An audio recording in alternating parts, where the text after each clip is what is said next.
Assalamu alaikum. This is Homeschool Ummah. Thank you so much for tuning in today. I just want to kick off this channel by providing a long, comprehensive list of reasons for home education. And this is really tailored and specific to the Muslim homeschooler in the West because we face some very unique challenges. And, once you have children, it can be very difficult to decide how and where to educate your children because obviously we want to bring them up in the faith. We don't want them to be influenced by people who are going to lead them down the wrong path. And of course, we want them to have a very, robust, thorough education as well, so that they're able to compete with their peers and just do well in their careers, do well in life. So without further ado, I'll go ahead and start. Number one, and I think this is the kicking off point for a lot of Muslims with children in the West. It's kind of you're weighing public school, which is free, but also might contain political, atheistic, or other religious agendas that you're going to have to fight against. They're inevitable in public school. There just aren't that many of us here in the US. We're 1%, and in many areas far less than that. So it can be very, very difficult trying to fight against mainstream culture, putting your kids in public school. And this is coming from somebody who did K through 12 in public school. So very intimately familiar with that. The other alternative is private school. There are a lot of wonderful Islamic schools in the country. We live in Dallas, and we're very blessed, alhamdulillah, to have some very wonderful Islamic schools around us, but the best ones are very expensive. So, it can seem like you have to contemplate this choice of, okay, do we pay tens of thousands of dollars every year to put our kids in a really quality Islamic school where they're going to be, in that Islamic environment, inshallah? Or do we, battle with the public school system and, wondering what kind of fitna that's going to bring upon our children? This is kind of the negative reason, right? Like, oh, neither of these options look very good. But fortunately, there are so many incredibly positive reasons to homeschool as well. And I'm going to go into these. So I've broken them down into categories. I have dozens of reasons here, and I've listed them all in a document. I've separated them into 9 different categories. This video is really for people who are either on the fence about home educating their children, or they're trying to convince a husband or a loved one that this is the right decision for them and their family. So inshallah, this will be beneficial.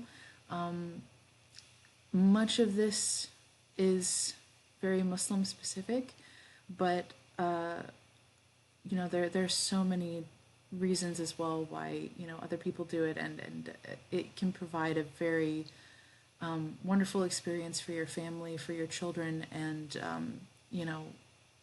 provide them a lot of advantages and benefits as well educationally. So I'll go into those one by one. So the second category is family.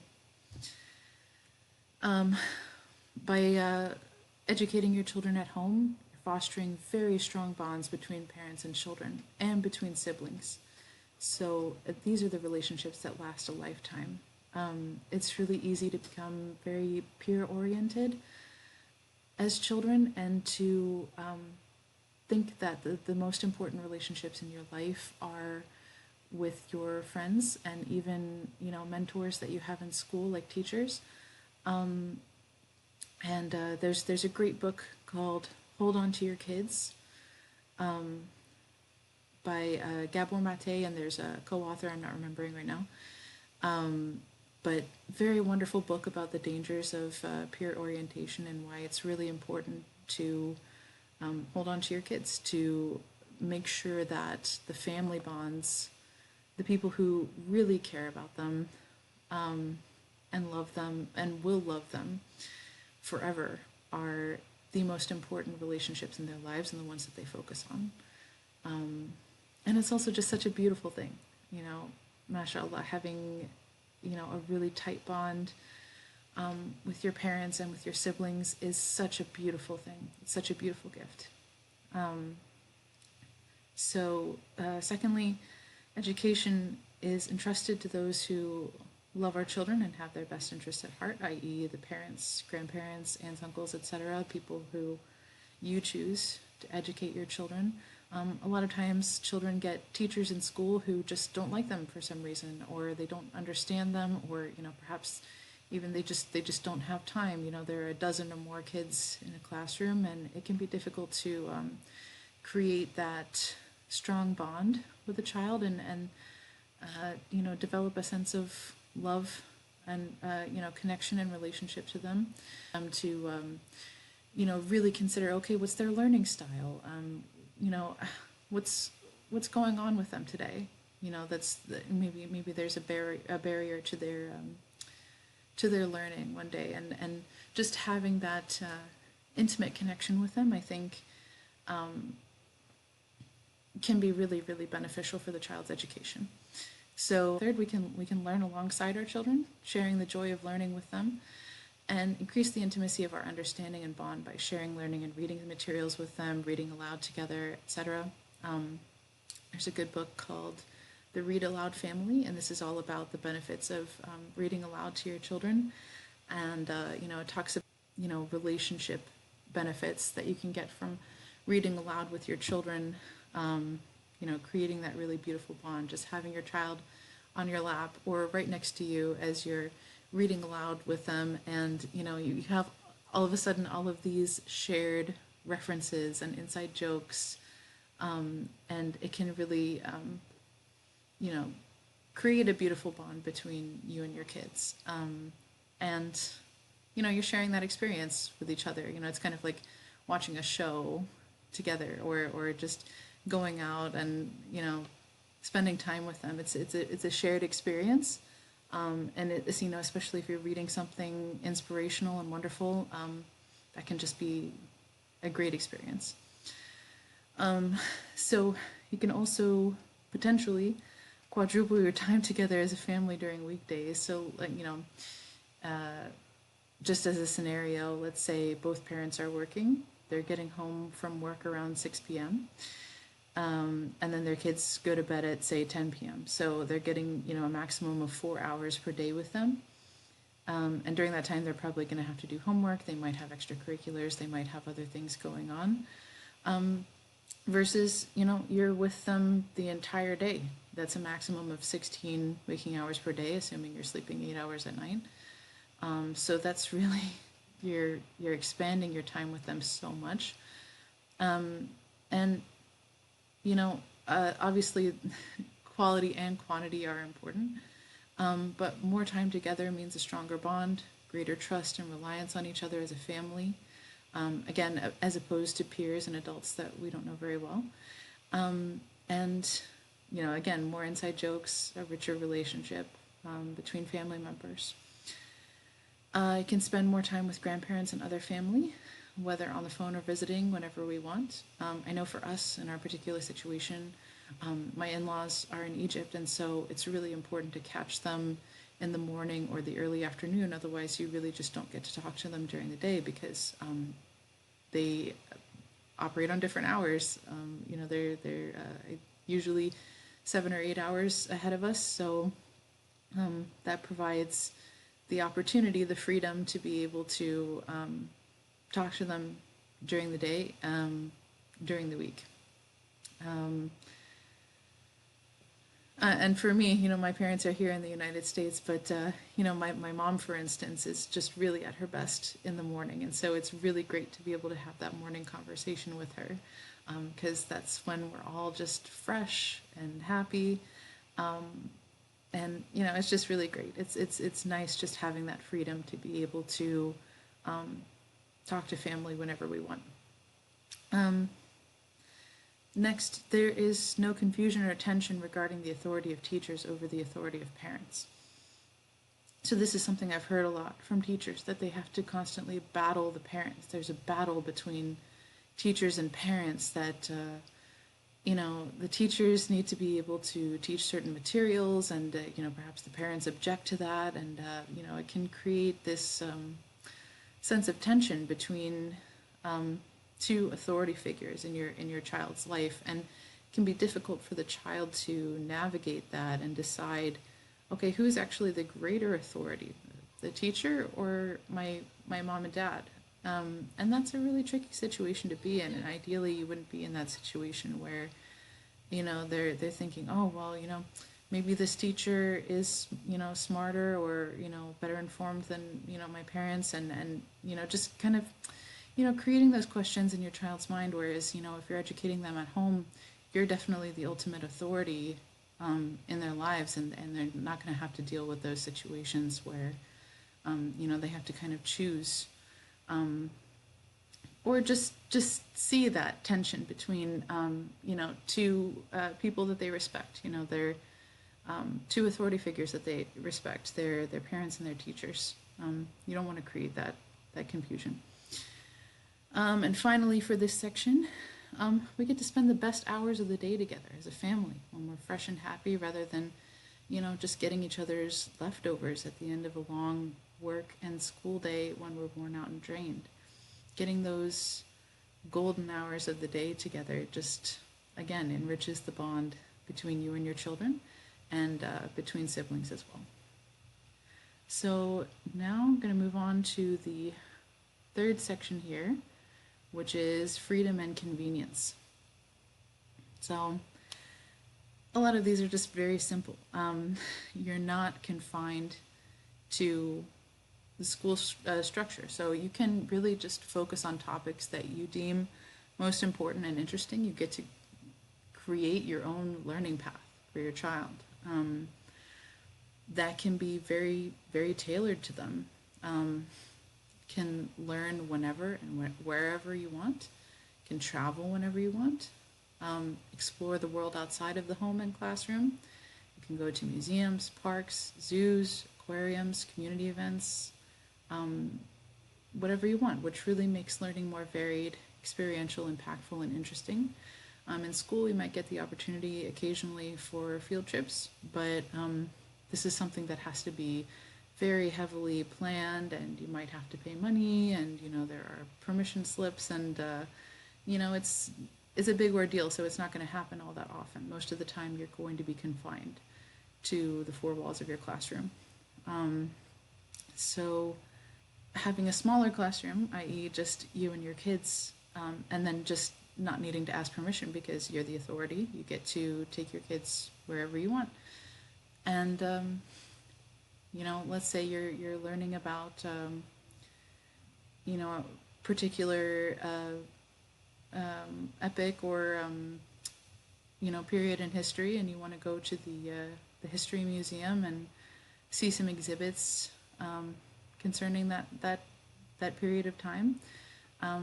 It can really just bring learning to life for your child. You can also spend time outdoors, exploring, exercising, breathing fresh air, and enjoying God's creation. It really just, I can remember the handful of times that I got to do class outside at my school. And yes, it can be distracting, but, just, it can also be really beautiful, and it can kind of also bring things to life for you as well. So you can take breaks as needed. You can eat, drink, go to the bathroom as needed without asking permission or missing out on information. You can do that whenever you want.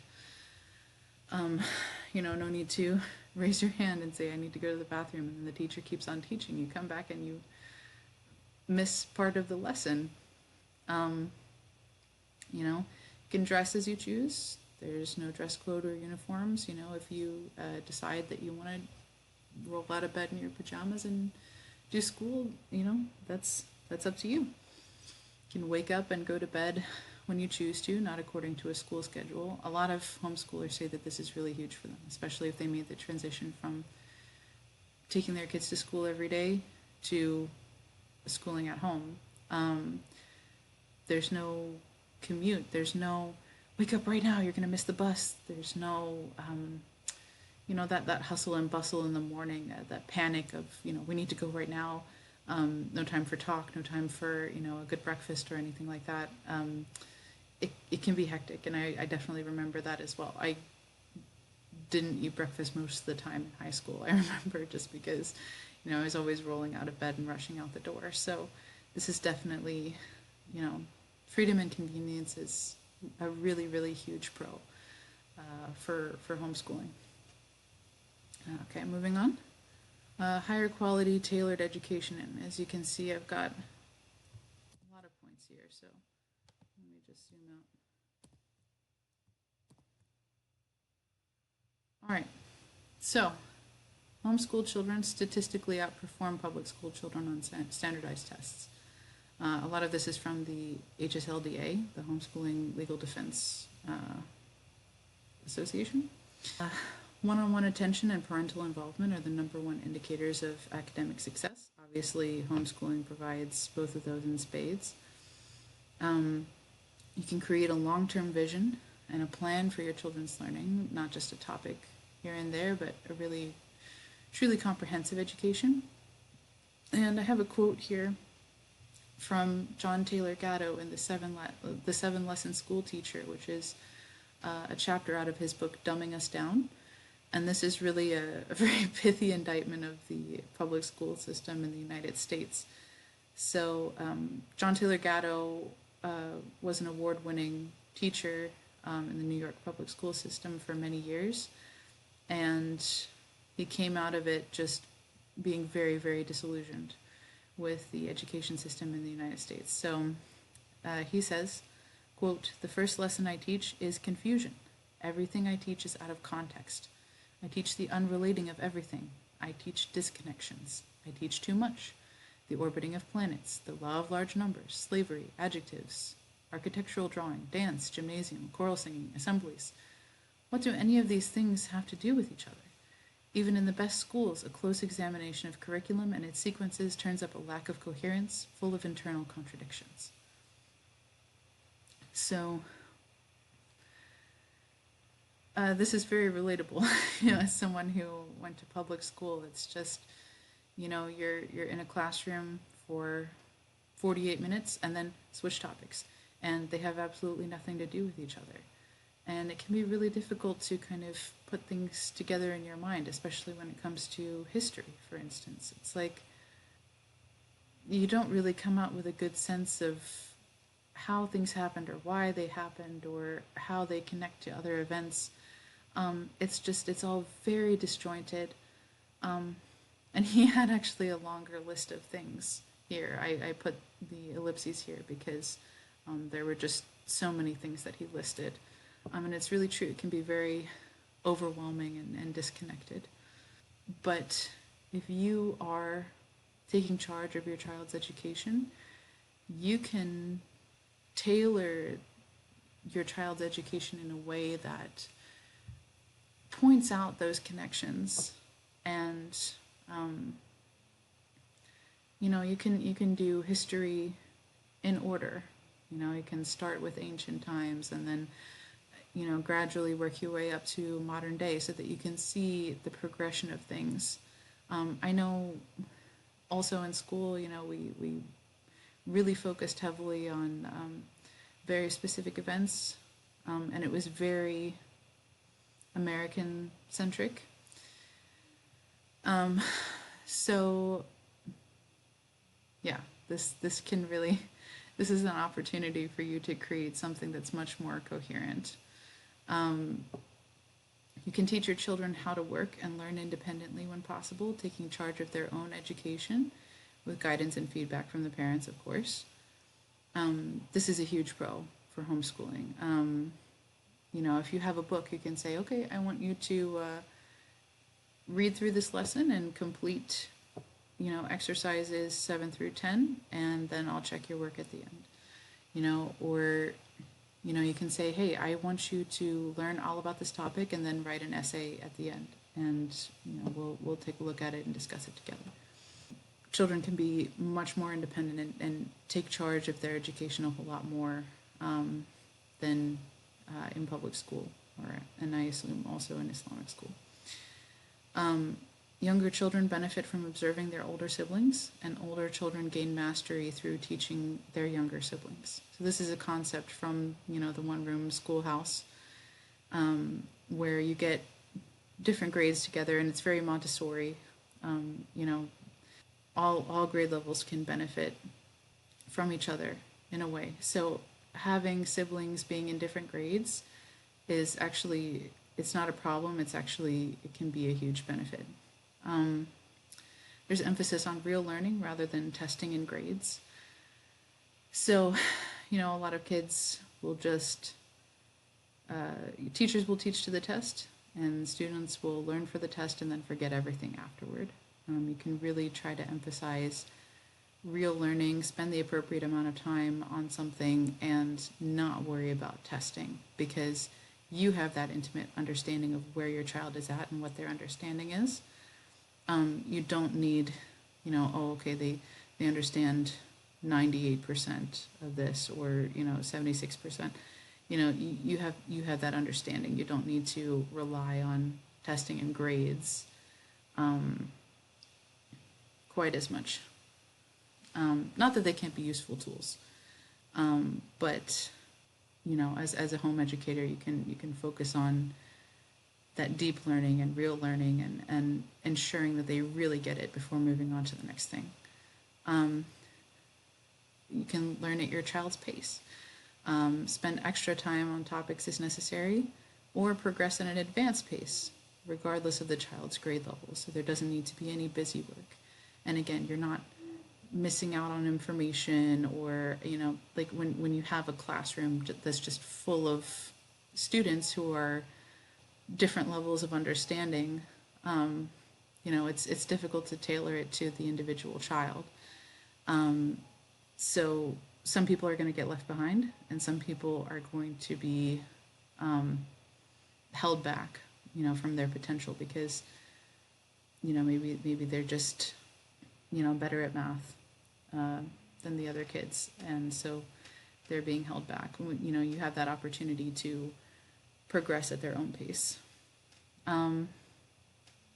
Learning will not be missed if the child needs to take a sick day, needs to go to the bathroom during a lesson, is late to school or class, etc. You can spend time learning useful topics never taught in school. So, for example, entrepreneurship, critical and analytical thinking, finance, home and car maintenance, international relations and politics, interviewing and work skills, etc.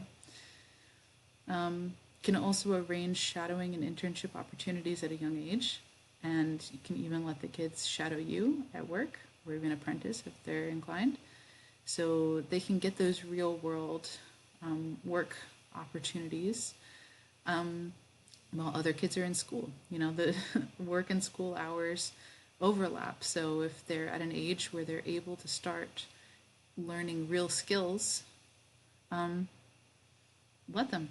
They can graduate from school and in college with experience behind them. Can focus less or eliminate certain parts of the standard curriculum which are not particularly useful or Islamically aligned. So, for example, Greek mythology, you don't need to spend a semester learning about all the different Greek gods and what they did, and the crazy stories. It can be very interesting, but it's not really something that as Muslims we want to focus on too much. There's plenty of beautiful, wonderful literature out there. Obviously, Homer is great. The Odyssey and the Iliad are very interesting texts, but they're not super Islamically aligned, so that's not something that we need to focus on. There are plenty of other things. Children can see and participate in running the home all day long, so bills, taxes, preparing meals, running errands, doing chores, etc., so that they're not mystified by these things when they get older and they have to start quote-unquote adulting. There are just so many people who are just like how do I do the laundry, or how do I, you know, just run a home, do certain things independently. If they're around their parents all the time, they see how adults function and how, daily life operates. Um, so that doesn't have to be mystifying to them later on. This is a Charlotte Mason um, term here. This is Charlotte Mason terminology. Can expose children to living books as opposed to twaddle. So twaddle is defined as basically, dry textbooks and condescending works for children that talks down to them as if they're stupid. It can really encourage a genuine love of learning in them by giving them books that are written by one author on a topic, someone who's passionate about the topic and is going to write really well in a way that's inspiring and inspires true learning and deep learning, rather than just here are the facts that you need to know in a textbook that's written by a committee trying to help people, check boxes and pass a test. You can allow children to engage in deep work and focus rather than, again, switching topics every 48 minutes after a bell rings. If you're really deep in thought and deep in focus on a certain topic, you can continue to engage with that. It's kind of unnatural to just switch gears that quickly and that many times during the day. I know for me, I had 7 bells a day, and they were most of them were 48 minutes. It can be tough, because you're scrambling to get to class, and you have to, make sure that you have the right books, and then you sit down in your seat, and it can take time to get settled, and then, if you know that it's a short period of time, 48 minutes, that can also kind of encourage you to just stare at the clock. Wait, okay, oh, we only have 10 minutes or 5 minutes until the bell rings, so your mind kind of checks out. If you don't have that timer associated with everything, it can really help you to just get in a better mental state for learning. Next, there's less potential for cheating, as you won't have classmates to copy from, at least not in their grade level, and you can monitor their studies more closely. So I think that one speaks for itself. Any outside instruction, so if you want to get a tutor or something, you're going to vet it very carefully, meaning the children will never get stuck with a bad teacher. They can enjoy the tutelage of great teachers for years, if desired, which can help them to form a long-term bond and meaningful mentorship. When your kids are in the school system, you don't get to say, I prefer this teacher over that teacher. I remember going into different grade levels and hoping for certain teachers and then getting assigned, the quote-unquote bad teacher. And you really don't have any control over that, unfortunately. It can be really, really difficult, and especially when you're in the lower grades, elementary. That's your teacher for the entire year. You get one teacher, maybe 2. And so if you're stuck with a bad teacher, or maybe they're not necessarily a bad teacher, but maybe they don't like your child, or don't understand them for some reason, that can be a really, really bad experience. So this is where you get the opportunity, again, to really tailor your child's experience for the better. So the next point here is less time wasted in school.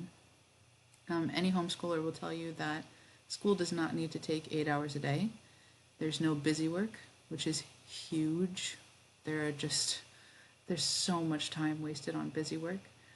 No lining up, no switching classes, taking attendance, homeroom, study halls, quieting the classroom down, fire drills.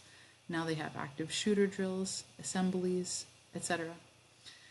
And I'll tell a personal story with this one. In the 4th grade, I took a 6-week trip with my grandparents. It took a lot of convincing for them to even allow me to be out of school for that long. But they did eventually, provide permission, and they gave us assigned work for each day. We went abroad. We had a great time. Had just absolutely life-changing biz.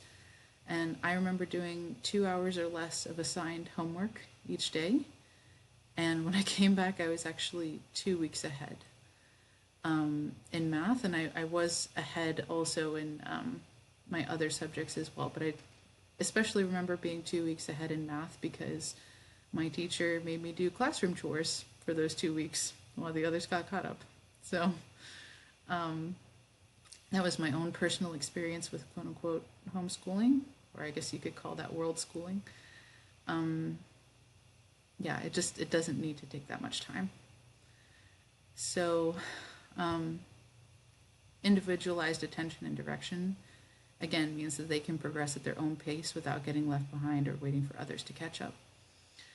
There's no homework because guess what? It's all done at home. You can continue their education through the summer. Again, you have that freedom. You can decide when you want them to do schoolwork. This can provide a really great benefit here. I did some math.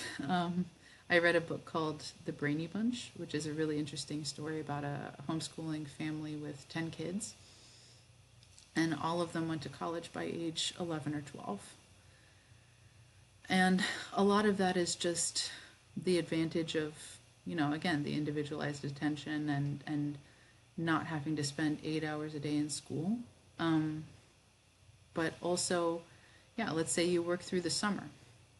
That means 3 additional months of learning every year, plus the month it typically takes school children to catch up and relearn everything they forgot over the summer from the previous school year. So that basically means that your kids can get 4 extra months of schooling every year, assuming you're moving along at the same pace as kids in school.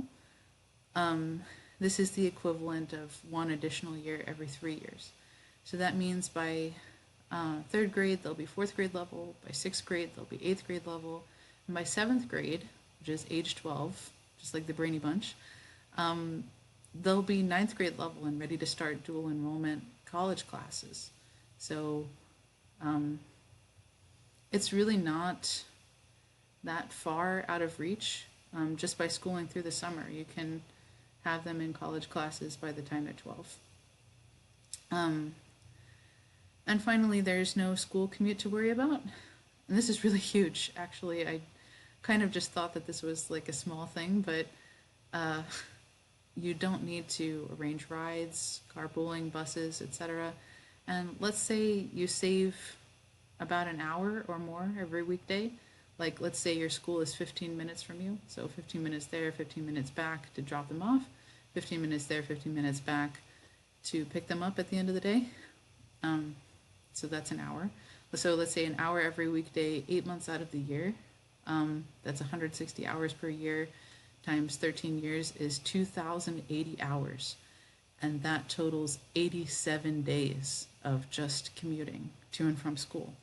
And that's not including, extracurriculars and, like that's just to and from the school. That's assuming you don't have to sit there and wait, For me, I know I was a huge dawdler. I would always be the last person out of school. So, maybe you're sitting there for an additional 15 to 30 minutes just waiting for your kid to come out. Or, maybe they don't have a very good parking lot, or, maybe they don't have a very efficient kind of funneling method for parents to get in and out of school when they need to. This is the case for several schools in my area. People complain about how long it takes just to get in so that they can pick up their kids. So it could easily be way more than an hour every weekday. So that's just a lot of time spent commuting that you just don't have to worry about. Number 6 that I have here is better Islamic education. So you can choose to do hifth at a young age, and children won't be exhausted after a long day of school because you can do it first thing in the morning.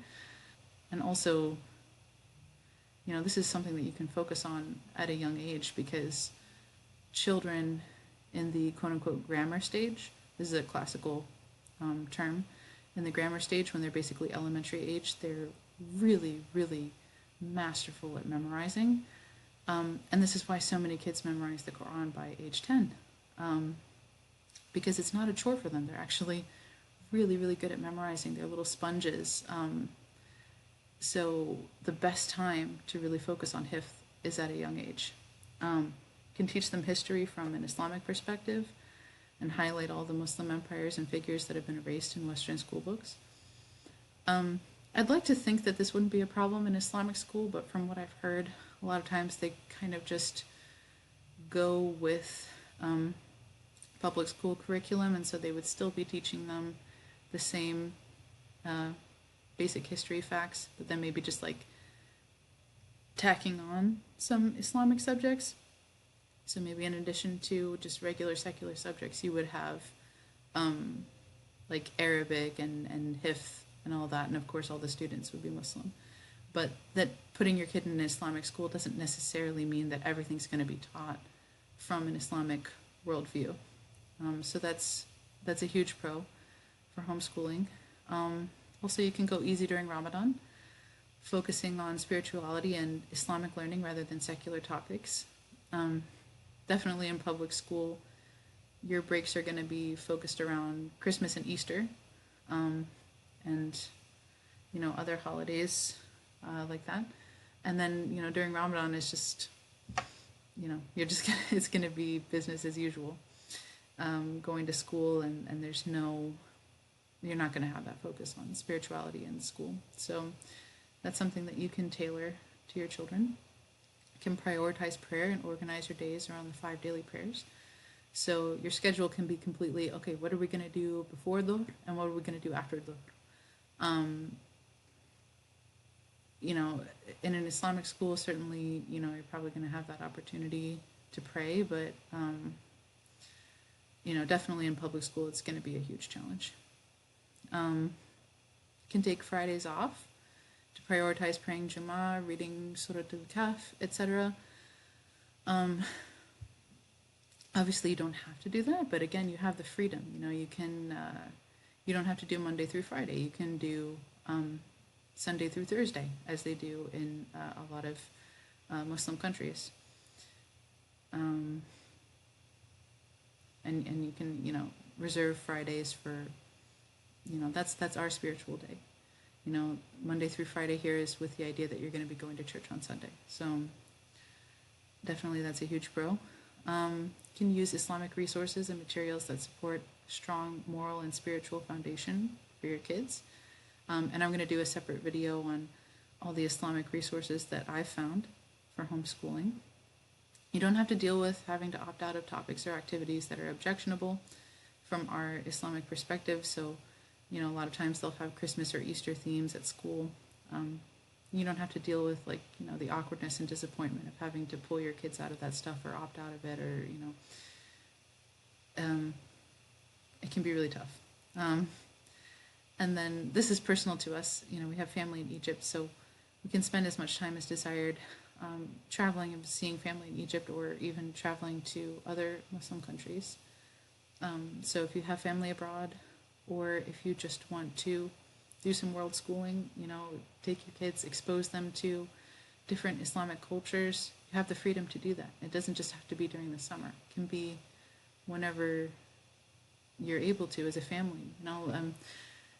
Whenever the weather is good and you're able to take some time off work and you're able to do that as a family, it's just, there's a lot more freedom. Next, and we're almost done here. This is my last page here. We're going to go through the last 3 categories, inshallah. So hang on tight. Category 7 is social benefits. And I know this is counterintuitive to a lot of people because their first question is, what about socialization? And the assumption is that your kids are just going to be, that they're going to have difficulty socializing. And not going to lie, I've definitely met some of those people. The thing about home education and homeschooling is that it's what you make of it. If you want to keep your kids indoors all the time, not socializing with anyone, you're going to create that socially awkward stereotype. But it definitely does not have to be that way, and it can so easily be addressed. So let me dive in here. First of all, school exposes children to peer pressure and teaches them to fit in. So, as homeschoolers, we can teach our children to be free, independent, critical thinkers, rejecting dogma and expressing their individuality without overemphasizing what others think of them. Now, they will be different from most of their peers if you're doing it right. As Muslims living in the West, as a minority, in a society that glorifies the opposite of what our faith requires of us, isn't that what you want? You want your kids to be different. You want them to be able to stand up for their beliefs and not just be drawn to the strongest personality in the crowd. You don't want them to be bullied and peer pressured into following mainstream culture. Secondly, we can consider our children to be grown up at the age of puberty, which is what Islam requires of us. Once they hit the age of puberty, they are considered to be adults with the accompanying freedom and responsibilities of adulthood. So there's no need to keep them in this state of perpetual infantilization and helplessness as the culture here encourages. Again, it's like, kids will be in their mid-20s talking about adulting. How do I do laundry? How do I do the dishes? How do I do taxes? In history, there were 12-year-olds leading battles and writing exquisite works of literature and poetry and just traveling the world on their own.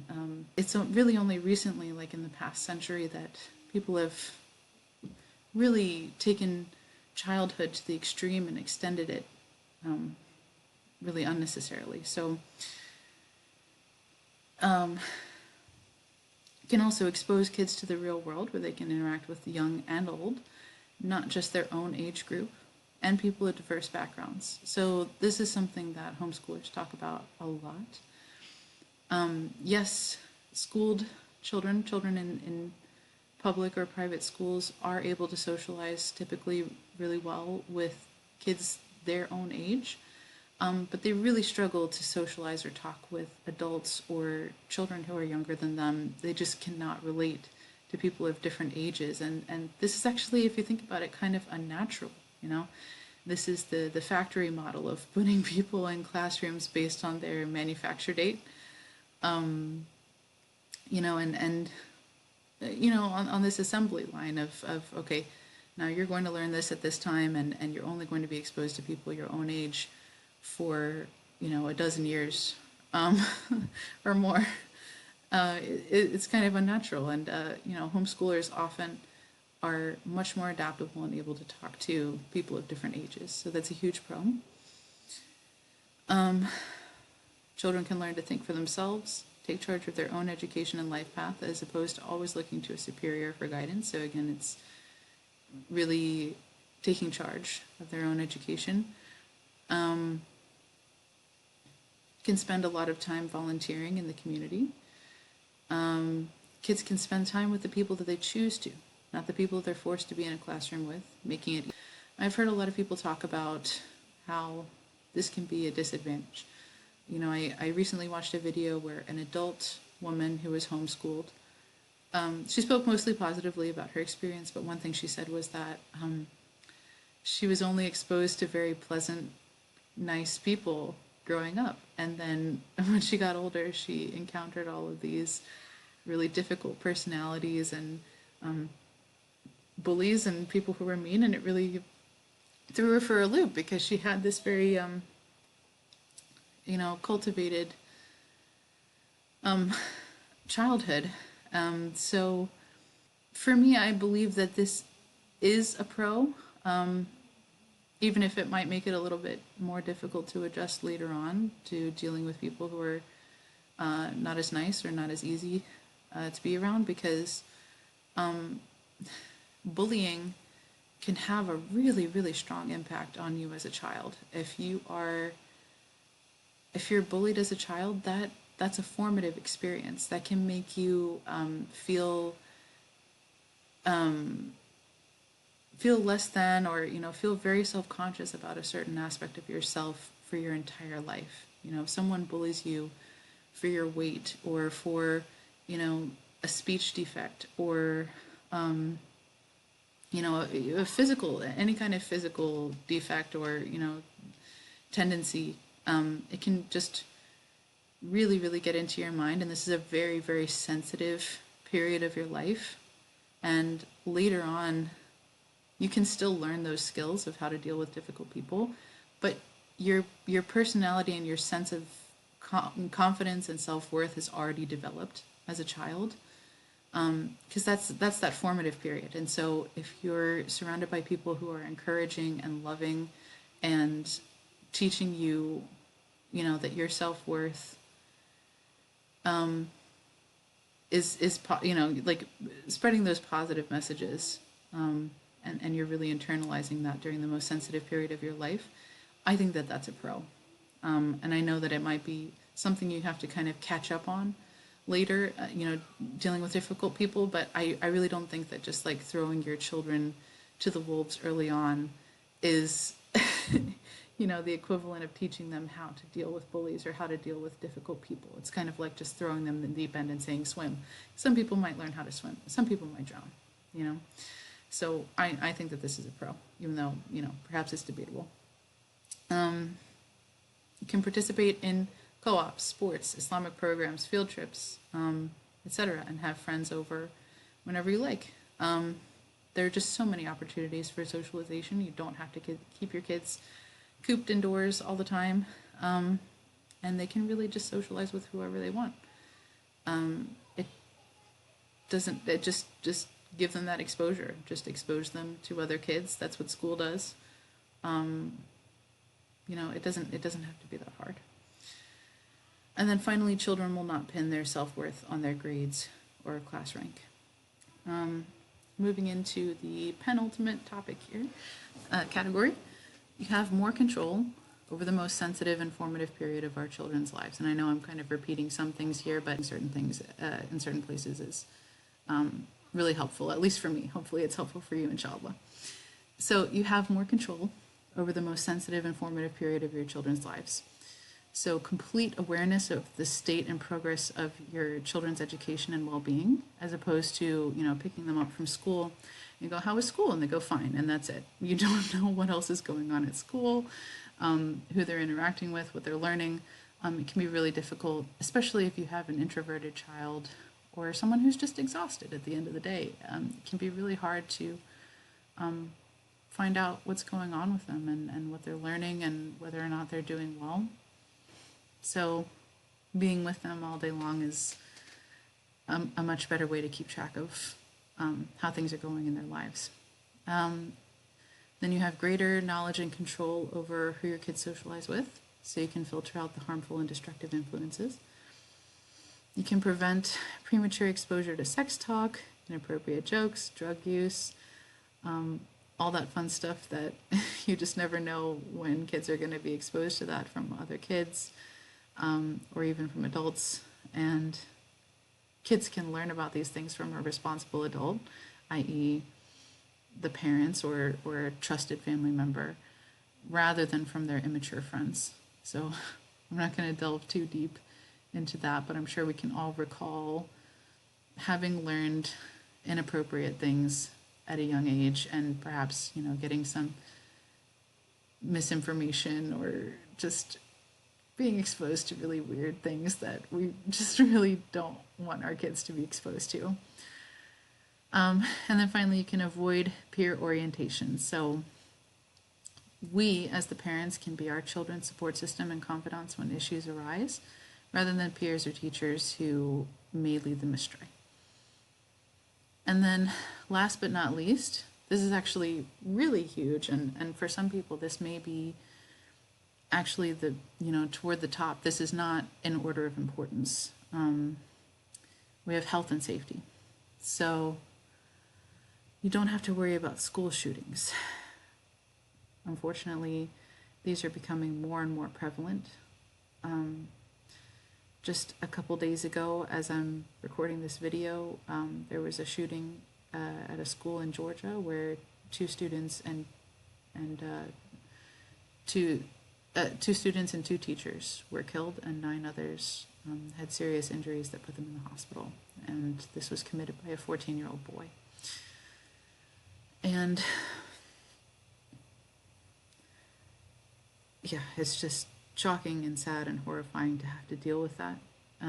But this is a concern, and um, with home education, you don't have to worry about that. So significantly lowered danger of sexual assault, kidnapping, etc. If you're with your kids, or you know exactly where they are, um, if you choose to have them in extracurricular programs or whatever, like, you're still going to have a very good sense of exactly where they are and who they're with at all times. Unfortunately, when I was doing research into even Islamic schools in the area, I read a couple of news reports about sexual assault and attempted kidnappings in the area. Um, yeah, there was one story about a security guard who was sexually assaulting a young boy for years, actually. He knew exactly where the cameras were and would take this child aside after school each day into a classroom with no cameras and, take advantage of this boy. So, أعوذ بالله من الشيطان الرجيم. I mean, this is just an absolutely devastating thing that we have to think about, unfortunately. And it's really important, especially with young kids, to just have that awareness and where they are and who's with them. You don't have to worry about commuting dangers if you're not able to drive them to school. So, for instance, if they have to walk or they have to get a ride with somebody, or the missing the bus, stuff like that. You don't have to worry about these things and anything that could happen to them if you're not able to drive them to and from school. And then these last few are not not quite as serious, but still very important in terms of health. Can ensure that you all get enough sleep. Taking breaks and naps is needed. If you decide you're gonna go out and spend some time with your kids, or they're going out, they're doing an activity, they're out late, they'll probably need to sleep in a little bit more the next morning. Or if they're sick, it's just important sometimes to be able to take breaks and just make sure that you're getting enough sleep. And sleep is so crucial for young children, as part of their development, for their physical, emotional, and mental development. You don't have to worry about desks and heavy backpacks ruining their posture. So this is actually, studies have been done on this, that, sitting at a desk all day, and having very heavy backpacks can actually, compress children's spines and really just ruin their posture. And that has a myriad of negative health effects as well. You can take time in the morning to eat a healthy breakfast and really prioritize that. And then finally, there's more time for exercise and recreation. So, unfortunately, schools have extremely short recess times, and then obviously there's no recess past elementary school. So, children are just not getting enough physical activity. I know for me, like, there's still PE, physical education classes, but most of the time those are not every day. And I know for me, like in high school, we had one semester of PE that was required for all 4 years. So that's just not enough. It's just not enough physical physical exercise, and you wonder why childhood obesity rates are going up. And there's a really good book on this topic called Balanced and Barefoot, and this is all about how important exercise and outdoor time are for not only just preventing a myriad of diseases and ensuring the healthy physical development of your child, but also it's extremely important for mental development as well. Young boys, for instance, are increasingly being diagnosed with ADHD, attention deficit hyperactivity disorder. And in reality, they just have a lot of testosterone, and they need to be moving around quite a bit. It's not as easy for young boys to focus at younger ages, and so they're being diagnosed and drugged. when in reality, really, they just need to run around and play. And obviously, girls as well need to run around and play. This is absolutely crucial. It's really not like something that can just be taken out. It's essential for their development. So okay, that concludes everything. We're just under an hour here, so inshallah, this has been beneficial for all of you, and I wanted to just have this document here so that if you want, you can take screenshots. I know I'm someone who really loves to take screenshots, and I really hope that inshallah you'll leave comments and that we can have a productive conversation down below. And yeah, I really appreciate your time. Jazakallahu khair, and see you soon.